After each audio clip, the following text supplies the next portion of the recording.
Without further ado, now you've heard from the resource providers and some of the programs and services that are available, but we thought it was really important to bring a successful business owner based right here in Detroit to share their story about how they've arrived to where they are now and what that journey is like and what types of things that they've learned while going through that journey.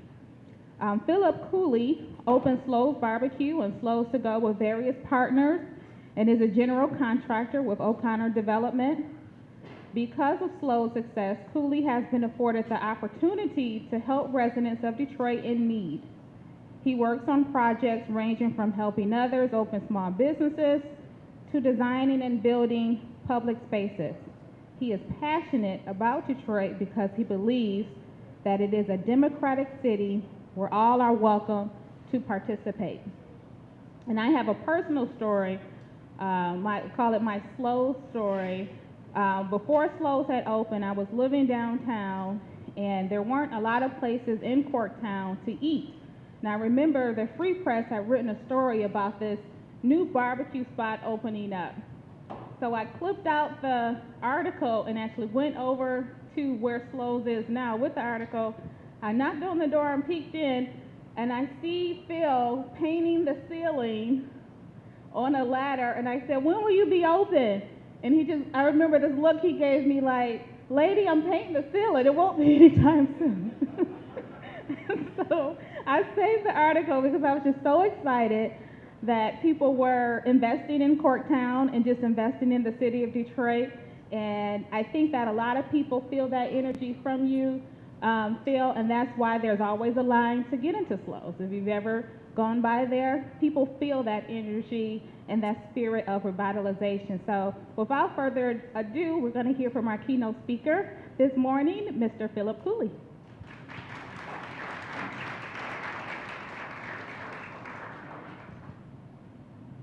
Okay, I'm actually, if it's all right, going to stand kind of over here so I can keep track of everything. But so this is just before I was grumpy up on that ladder. This was about 9 years ago on that same block, eight and a half years ago. And a friend of mine was in town who had just left Detroit for New York and took a quick photo. I purchased this building here for $40,000, which now seems like too much looking at it. But that here, this is my apartment where I moved into, those kind of white windows up there, and right next door to the left is Slo's Barbecue.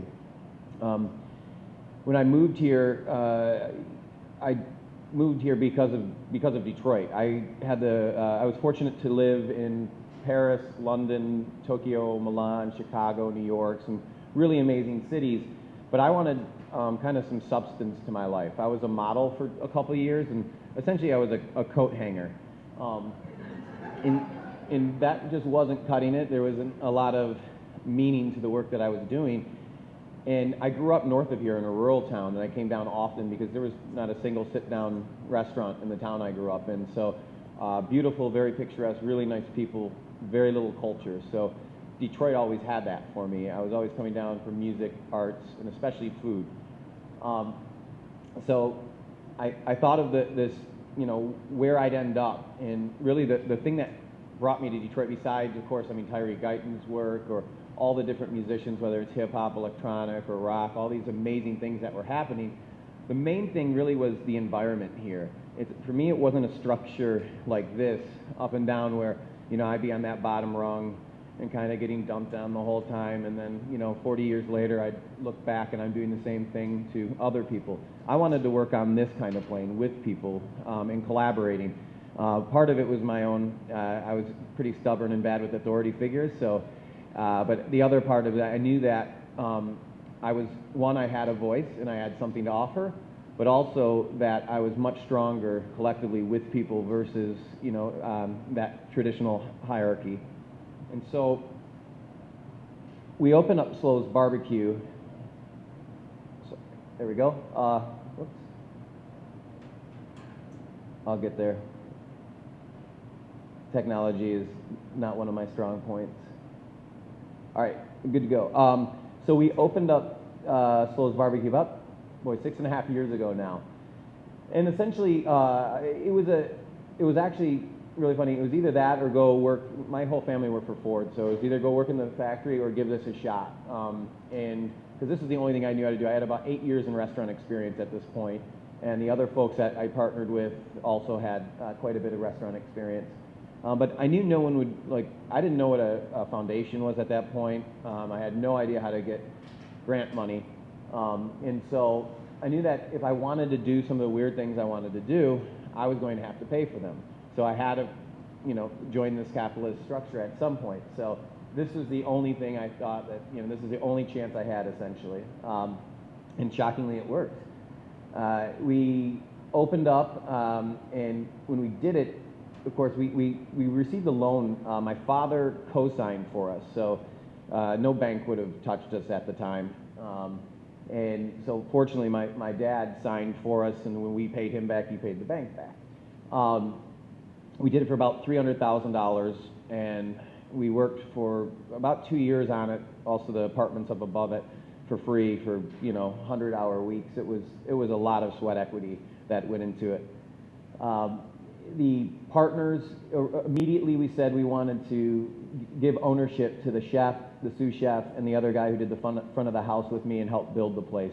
We really believe in the idea of obviously collaboration and partnership, and the idea that owning 100% of a restaurant that I would have done would have failed immediately.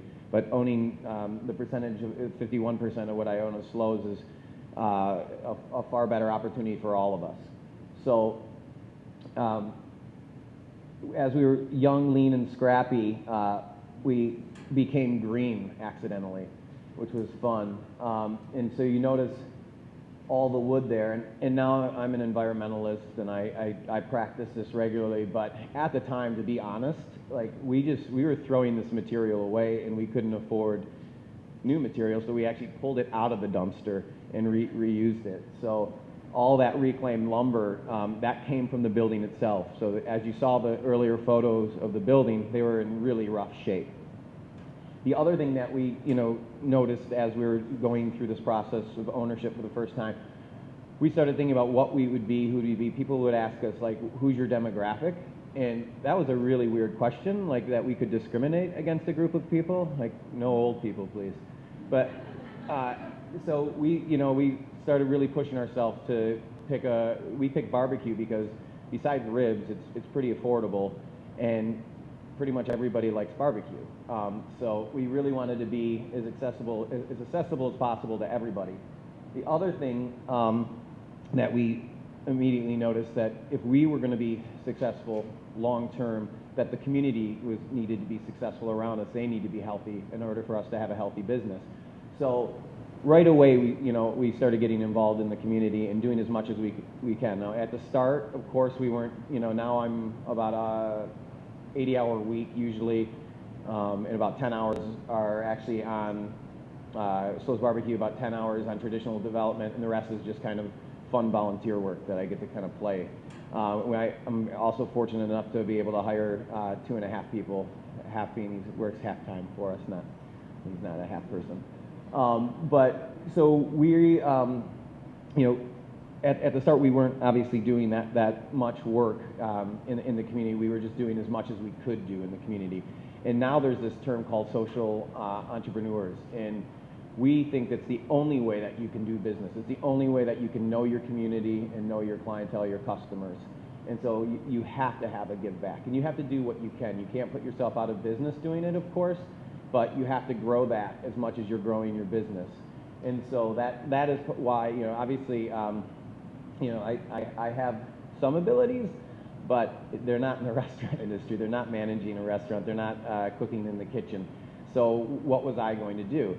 I ended up, luckily, being able to just be a volunteer, go out in the community and do what folks asked us to do. This was one of our earlier on projects because we got into deconstruction by accident. I started working on the board of Architectural Salvage Warehouse Detroit, which is an awesome organization.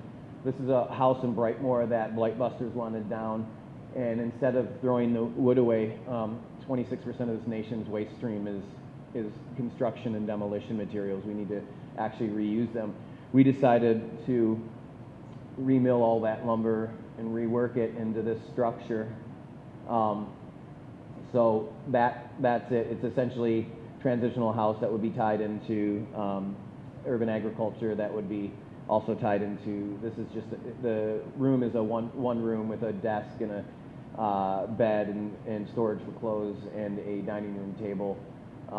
And then it would be tied to a laundry and, bathing facility and kitchen. And so we actually built the structure at MoCAD.